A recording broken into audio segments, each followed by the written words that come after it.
Assalamualaikum warahmatullahi wabarakatuh. Selamat pagi. Ya, mari kita teruskan di chapter ini, chapter 7 mengenai konsep motivasi. Jadi seperti biasanya ya, pada slide kedua ini atau di PowerPoint itu ada learning objectives ya. Silakan Anda baca sendiri.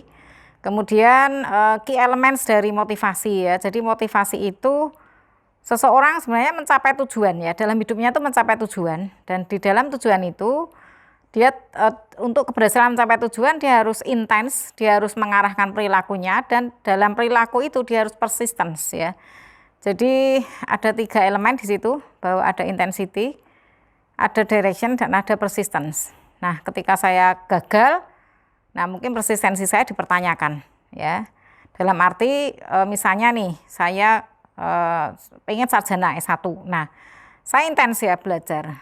Perilaku saya diarahkan untuk ke sana ya kuliah, ya belajar, ya diskusi, ya ikut ujian ya, tetapi mungkin di tengah-tengah saya merasa malas. Lah itu persistensi di situ.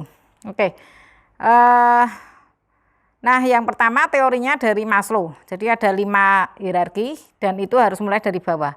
Ada kebutuhan fisik, ada safety, ada sosial, ada esteem needs, dan ada self aktualisasi. Nah, contohnya bisa Anda lihat di bawah. Menurut Maslow ini kita berurutan ya. Secara fisik kita harus sandang, papan, pangan terpenuhi. Kemudian mengarah ke safety, ke sosial, kita butuh juga berteman, kita butuh sosialisasi ya. Nah, 3 kebutuhan ini oleh perusahaan harus dipenuhi. Ya, yaitu wujudnya gaji. Ya, dengan gaji saya bisa mendapatkan membeli tadi sandang, papan, pangan ya.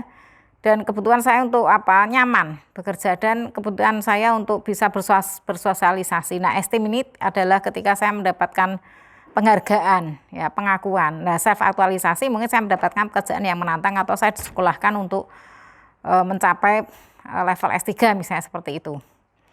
Nah, kemudian dari Maslow ini tentu ada beberapa kelemahan ya. Artinya bisa mungkin berbeda di negara yang berbeda. Ya, seperti Indonesia kan yang penting kumpul. Mangan sepenting kumpul. Ya, jadi kalau makan sendiri juga nggak enak. Nah, makanya kebutuhan ketiga itu lebih dominan. Ya, jadi lanjut kebutuhan yang teori motivasi kedua adalah dari Herzberg. Herzberg membedakan 2, yaitu satisfier dan dissatisfier. Jadi ternyata gaji itu hanya sebagai dissatisfier. Jadi makanya mau berapapun gaji itu tidak bisa memenuhi kepuasan dia. Yang memenuhi kepuasan dia adalah prestasinya, pengakuannya, pekerjaan itu sendiri. Ya, jadi kalau Anda mengatakan menurut teori Herzberg mengatakan bahwa uang itu adalah sumber kepuasan, itu salah ya. Oke, jadi traditional view itu satisfaction dan dissatisfaction itu jadi satu kontinum. Nah, kalau yang Herzberg ini adalah membedakan. Satisfaction dibedakan dengan no dissatisfaction. Nah, ada kritik tentunya ya, itu ada berdasarkan self report, reliability juga dipertanyakan, dan tidak ada ukuran overall measure of satisfaction itu diutilisasi di situ. Oke, lalu kebutuhan ketiga, teori motivasi ketiga dari McClelland ada 3 kebutuhan: need for achievement, need for power, dan need for afiliasi. Nah, Indonesia di mana paling dominan? Di afiliasi. Jadi menurut McClelland, kalau saya afiliasi saya besar tapi saya dipromosikan sebagai pimpinan, saya nggak cocok. Berarti saya harus ditingkatkan need for power, sehingga teori ini berbeda dengan teori yang sebelumnya. Kemudian lanjutkan ke self determination theory dan goal setting theory. Bedanya apa sih gitu ya? Kalau self determination berarti saya have control over aksi saya, tindakan saya. Ya, jadi people paid for work feel less likely they want to do it and more like they have to do it ya. Jadi saya didriven oleh kebutuhan saya sendiri, oleh keinginan saya untuk mencapai kompetensi, oleh positive connection to others. Nah, menurut self determination, ketika extrinsic reward itu digunakan untuk pay off for performance, maka dia merasa they are doing a good job ya. Tetapi di situ membatasi yang namanya extrinsic rewards ya, dapat menggeser ya persepsi bahwa mereka mempunyai pekerjaan pada satu pekerjaan ya, dan dari external or internal explanation. Jadi di sini akan mengeliminasi namanya extrinsic rewards. Lalu self determination juga mengakui bahwa extrinsic rewards can improve ya, even intrinsic motivation under specific circumstances.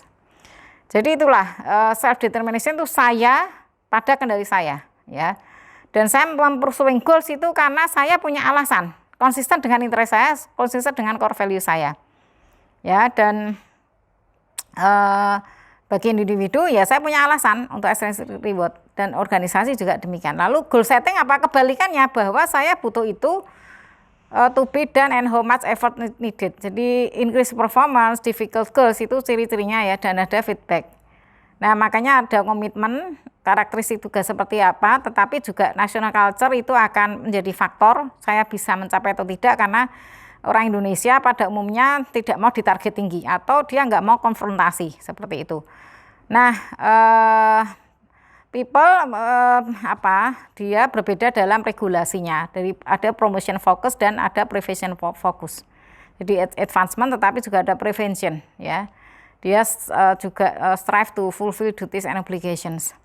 Nah, inilah cascading-nya ya, dari perusahaan seperti apa, lalu saya ditarget oleh produk divisi tertentu, saya lalu bisa melakukan hal itu. Lalu bagaimana dengan etika? Nah, ini kadang-kadang kita karena terlalu banyak target, lalu kita mengabaikan yang namanya etika, ya, sehingga kadang-kadang ada sesuatu yang dalam proses itu tidak etis. Ya, saya menjual produk, pokoknya asal laku, tidak tahu bahwa itu produk itu cocok atau tidak, ya saya akan jual, ya. Nah, lalu ada yang lain lagi adalah ada self efficacy teori. Saya itu percaya bahwa saya bisa melakukan pekerjaan tertentu, ya, sehingga saya enactive mastery, vicarious modeling, verbal procession, dan arousal. Oke, lalu jadi saya lanjutkan untuk self efficacy, saya bisa meningkatkan sebenarnya cara-cara itu. Kemudian implikasinya seperti apa, yaitu ada kaitannya dengan self-fulfilling prophecy. Lalu ada teori lagi, reinforcement teori. Pada intinya orang itu tidak mungkin tidak dibentuk oleh situasi. Ya, ini ada teori yang mengatakan juga operant conditioning teori. Jadi ada percobaan anjing dipanggil, dikasih makan. Tapi peristiwa yang ketiga, keempat sama, tetapi tidak diberi makan, tetapi keluar air liurnya. Itu contohnya. Ada social learning teori juga, lalu ada teori yang namanya equity. Jadi saya itu mempersepsikan orang diperlakukan sama enggak dengan saya. Saya bekerja 2 jam, saya mendapatkan $2. Orang lain bekerja 2 jam dikasih $10. Itu kan berarti saya tidak diperlakukan adil. Maka saya akan melakukan tindakan-tindakan, yaitu ini, change their input sampai dengan leave the field. Nah, kemudian keadilan yang saya terima bisa distributif, bisa prosedural, dan bisa interaksional. Nah, bagaimana ekspektasi teori? Saya melakukan sesuatu, goals. Nah, saya ingin mendapatkan goals tertentu. Tapi kan saya harus melakukan effort.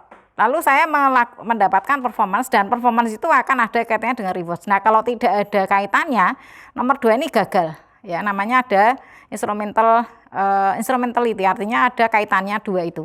Jadi kalau saya tidak mendapatkan, saya bekerja keras tapi tidak mendapatkan rewards, saya akan flashback, saya nggak akan melakukan apa-apa. Nah, maka ekspektasi teori ini menyampaikan menjelaskan bahwa orang itu ya tidak akan termotivasi dan hanya do only minimum, ya. Lalu ada job engagement, ya, bagaimana orang engage di situ, lah implikasinya seperti apa itu, ya. Nah, saya kira kita bisa membandingkan ya teori motivasi yang sebelum-sebelumnya, bagaimana kita mengintegrasikan, bisa kita lihat di sini, dan ada implikasinya bagi manajer seperti apa. Nah, sementara kita tahu bahwa tadi ada banyak teori motivasi, silakan Anda bisa praktekkan yang mana, apakah teori motivasi Maslow, apakah McClellan atau Herzberg, atau self determination theory, atau goal setting, atau tadi expectancy teori. Monggo, jadi ini bisa kita terapkan yang mana yang cocok, silahkan. Ya, terima kasih dari saya. Assalamualaikum warahmatullahi wabarakatuh.